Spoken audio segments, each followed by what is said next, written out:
Job করার সময় অনেক আজে বাজে চিন্তা কেন আসে চলুন জেনে নিই। বহুদিন ধরে কোনো স্থানে ধুলো ময়লা জমা হয়ে পড়ে থাকে, কিন্তু যখন আপনি ঝাড়ু দিয়ে সেগুলো পরিষ্কার করতে যাবেন অমনি অনেক ধুলোবালি উঠতে থাকে, নাকে মুখে ঢোকে।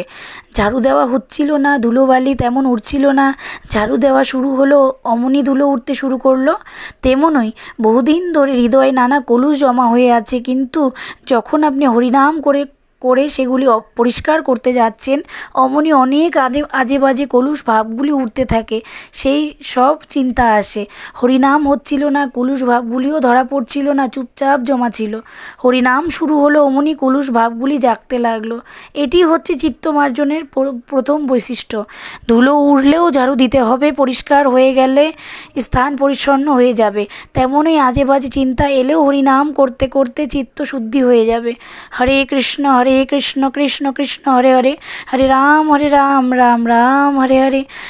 নাম পরায়ণ ভক্তের হৃদয়ে যখন 4 রকমের অনর্থ থেকে মুক্ত হবে তখন বিশুদ্ধ নাম উচ্চারিত হবে, অর্থাৎ হৃদ দৌর্বল্য, কৃষ্ণ সম্বন্ধহীন বিষয়ে আসক্তি, প্রতারণা ও দোষ দর্শনের প্রবণতা, ঈর্ষা প্রতিষ্ঠা আকাঙ্ক্ষা থাকবে না। অপরাধ, নাম অপরাধ, সেবা অপরাধ, বৈষ্ণব অপরাধ, জীব অপরাধ থাকবে না। অসৎ তৃষ্ণা, এ জগতে ইন্দ্রিয় ভোগ বাসনা, স্বর্গসুখ লাভের বাসনা, যোগ সিদ্ধি বাসনা,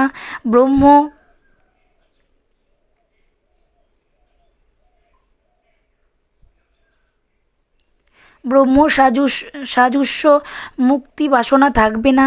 তত্ত্ববিভ্রম, কৃষ্ণদাস ছাড়া অন্য পরিচয় রূপ সতত্ত্ব বিভ্রম, পরমেশ্বরের স্থিতি সম্বন্ধে পরতত্ত্ব ভ্রম, প্রেমভক্তি রূপ চরম লক্ষ্য বা ভক্তি অনুশীলনের সম্বন্ধে বিভ্রান্তি, অর্থাৎ সাধ্য সাধন তত্ত্বে ভ্রম, কৃষ্ণ ভক্তির প্রতিকূল বিষয় সম্বন্ধে অজ্ঞতা বা বিরুদ্ধ বিষয়ে ভ্রম থাকবে না।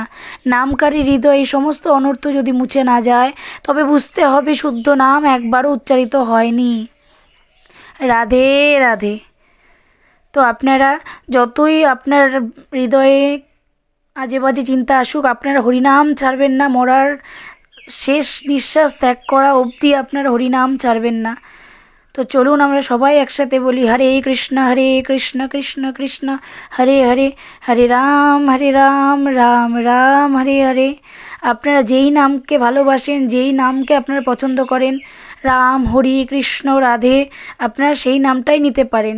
রাধে রাধে।